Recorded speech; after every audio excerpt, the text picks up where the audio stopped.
তো আজকে পড়ালাম অ্যাবর্শনের বাকি পার্টগুলো। ফার্স্টের মধ্যে ইনকমপ্লিট অ্যাবর্শন।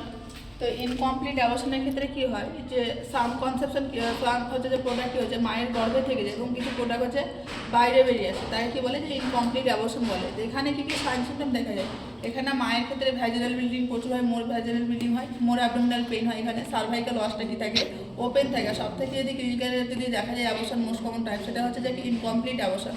এবং মায়ের যদি ব্লাড গ্রুপ যদি নেগেটিভ থাকে, আরএস নেগেটিভ থাকে, তাহলে এখানে হচ্ছে যে কি মাকে হচ্ছে রোগাম অ্যান্টিটি দিতে হবে। ম্যানেজমেন্ট হচ্ছে ডাইলেশন অ্যান্ড হচ্ছে কিউরেজ করতে হবে। দেন হচ্ছে সেপটিক অ্যাবর্শন।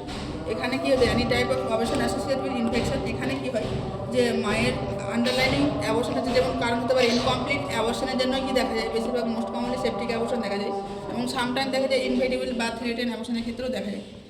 এখানে গ্রেডগুলো যেমন রয়েছে সেপটিক অ্যাবর্শনে। তো ফার্স্ট যেটা ইনফেকশন থাকছে কোথায় লোকালাইজ ইউটেরাসের মধ্যেই থাকছে। দেন হচ্ছে যে গ্রেড 2 এর ক্ষেত্রে যে ইউটেরাস প্লাস হচ্ছে সঙ্গে কী করছে যে পেলভিক অর্গানগুলোকে ইনফেক্টেড করছে।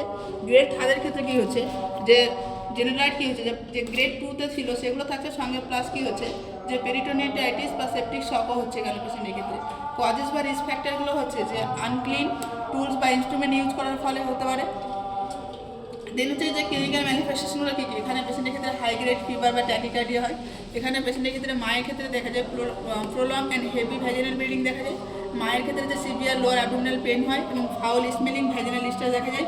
ব্যাক পেন বা হাইপোটেনশন পেশেন্টের ক্ষেত্রে দেখা যায়। ম্যানেজমেন্টের ক্ষেত্রে হচ্ছে যে আইভি ফ্লুইড কী করতে হবে, ফার্স্ট আমাদের যেহেতু মায়ের ক্ষেত্রে দেখা যায় যে হাইপোটেনশন থাকে তাহলে আমাদেরকে আইভি ফ্লুইড দিয়ে ম্যানেজমেন্ট করতে হবে এখানে পেশেন্টের ক্ষেত্রে। দেন হচ্ছে আমাদের কী হয় তাহলে আমাদের সেখানে চেক করতে হবে বিপি প্লাস হচ্ছে ইউরিন আউটপুট। অ্যান্টিবায়োটিক দিতে হবে। অ্যান্টিবায়োটিক আমরা আনটিল কতক্ষণ পর্যন্ত হবে যতক্ষণ না হচ্ছে যে কি ফিভার সাবসাইড হয়েছে।